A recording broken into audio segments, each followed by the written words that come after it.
by Coal City Fire Department, also with minor injuries, non-life threatening. So 2 injured in the crash, again, both non-life threatening.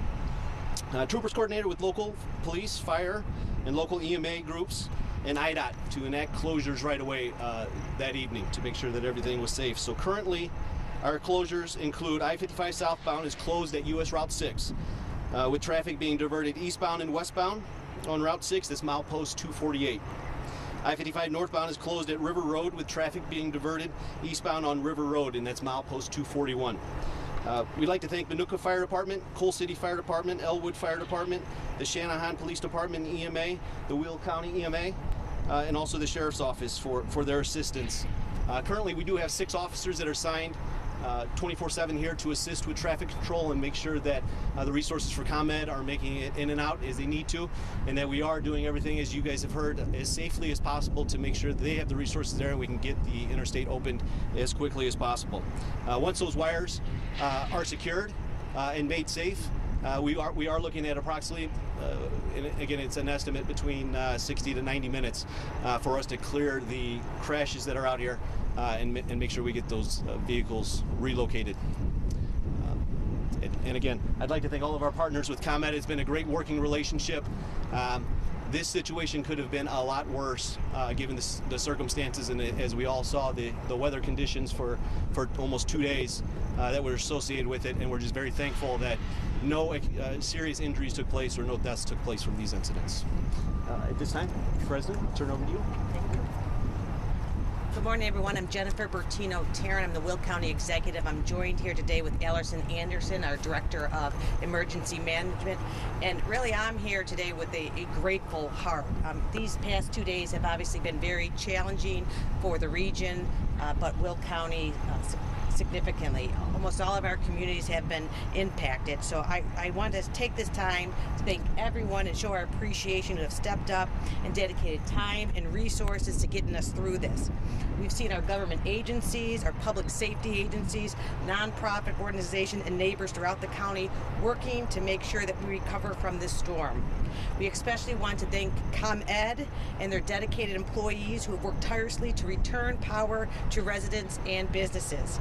They work closely with all of us on a local level to prioritize life and safety while rapidly restoring power to our customers. I appreciate they understand the importance of opening I-55, which is a critical transportation route, not only for Will County, but the entire Chicagoland region.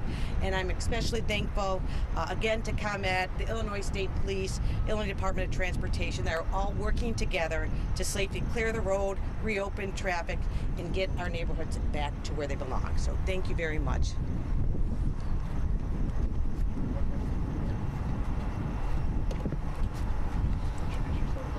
Good morning. My name is Terry Darcy. I'm the mayor of Joliet, and we're really proud of how this collaboration between all the communities centered on the county of Will and what they've done. But I can tell you that for Joliet itself, a third of our city was down. Over 50,000 residents were without power. And as of a few minutes ago, I think we're pretty close to 90% back. So it takes everyone to get together to make this happen. And I want to thank all the first responders, Public Works, the county, all the EMA people that have worked together so diligently. And ComEd has been great. They really pinpointed the most necessary areas and are doing their best to get us all back in action. So we really want to thank ComEd, thank the county, thank all the EMA of the cities that are working together to get us all back in working order. Nobody's stronger than Mother Nature. We know that. She's the toughest woman on the planet, but we're coming together to make it all work. Thank you.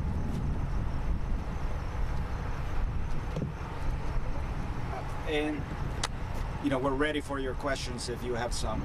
So if all goes as planned and smoothly, I mean, there's a good chance that this could be open by, when is the best, earliest it could be open? So as Mark Baronet said, our portion of the work, we're targeting to complete it by midnight tonight. Right.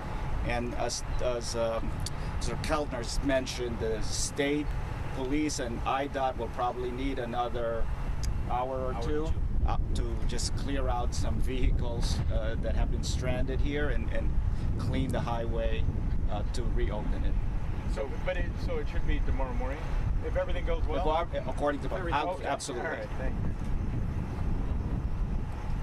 Any other questions? I mean, significant, obviously significant damage here.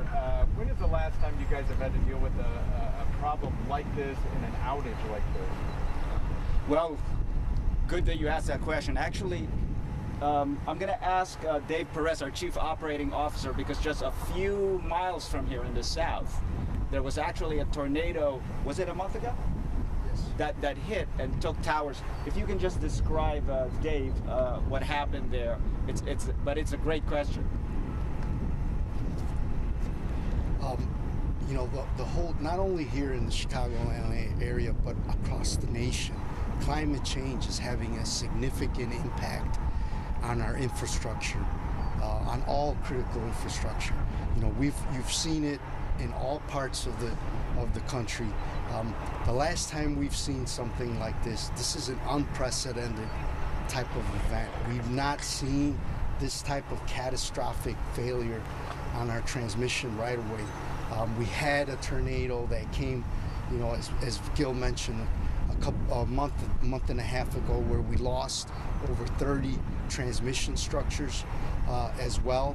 And again, these tornadoes, you know, can and will have an impact.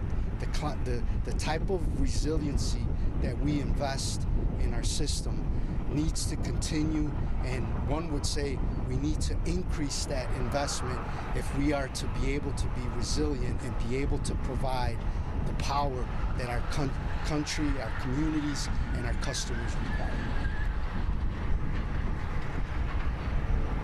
Jen, one last thing before we end. This is really an all hands on deck for ComEd. Not only do we have our officers here, our Chief Operating Officer and Head of our Technical Services, we also have from our parent company, our Executive Vice President and Chief Operating Officer of Exelon, Mike Innocenzo. From our end, this is an all and a whole company approach. We understand how critical this infrastructure, this artery of I-55 to the residents of Illinois, everyone traveling here in and around this area.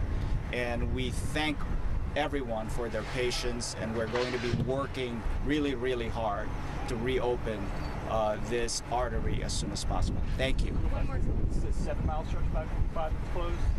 What was that? Is this 7 mile stretch of I-55 that's closed? Yes, sir. It is approximately 7 miles. Oh, sir. Approximately 7 mile section. And real quick, in general, where would you say the hardest hit power outages were, and how long might it take for some of those to still be? So when the severe weather happened Monday night into Tuesday, it was really the southern region of our service territory.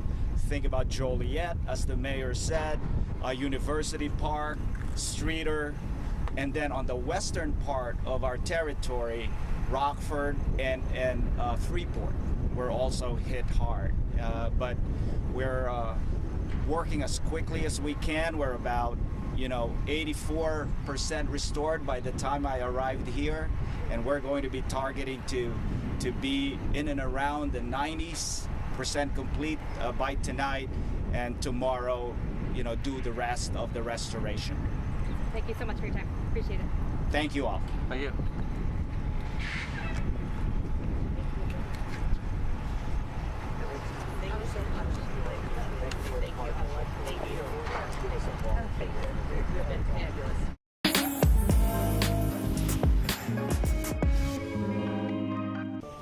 We love Chicago. It's that simple.